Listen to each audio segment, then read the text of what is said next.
$100, it's a fair price. Can you help me with 105?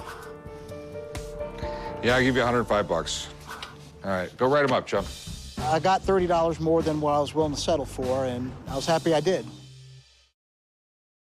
Earlier, one of my regulars brought in a Savage Navy revolver.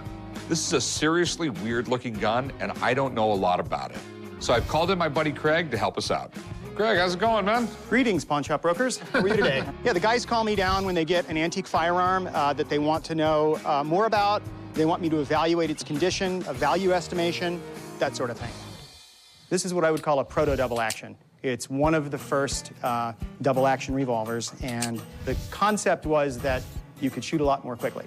In reality, not so much. The gun was very complex, so there was plenty of room for mechanical error and failure. Not very popular. They sold about 11,000 out of the 20,000 made to the government. The rest went to the civilian market. Why? Because the gun sucked. So this is civilian. It's definitely not a government-issued weapon. The interesting follow-on, though, is that the civilians often transported them south, and they became used by the Confederacy as well. And for that reason, it's a neat collectible.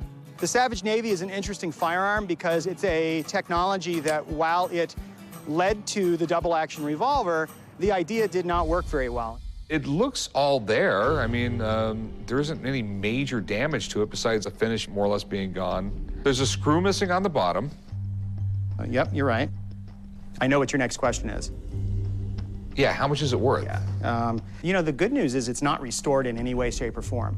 You know, usually when you get a gun that's in this type of condition, someone will have made an attempt to restore it.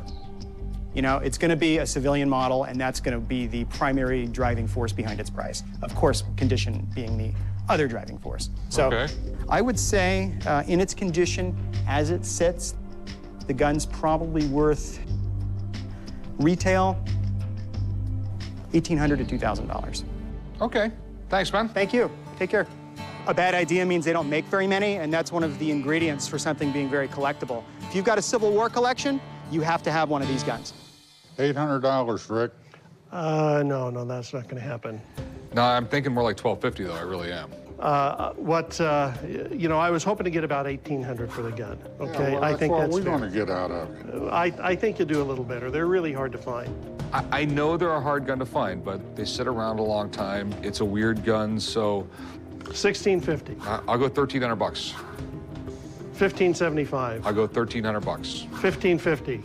$1,300. I mean, I can't do $1,300. Sure you can. No, I can't. 14 and a half. That's really the best I can do. I'll go $1,350. 1,400, and I'll do that. And we'll shake hands, and I'll walk away, and you know I'm going to come back with some more cool stuff. Yeah, I'll do $1,400. All right. I'll do $1,400. Touchdown. Okay. You got to us again. Now that I got $1,400, I'm just going to find another gun and do it all over again. All right, guys, we have history in the making right here. What in the hell you got, son? My Shoeless Joe Jackson book. Earlier, Rebecca, my book expert, said that the signature on this Joe Jackson book that I bought for $13,000 may not be real. So I sent it off to an authenticator who specializes in sports, and I just got the results back. Let me see. Several factors became apparent during our thorough examination that prevented us from certifying the autographs, which means it's fake.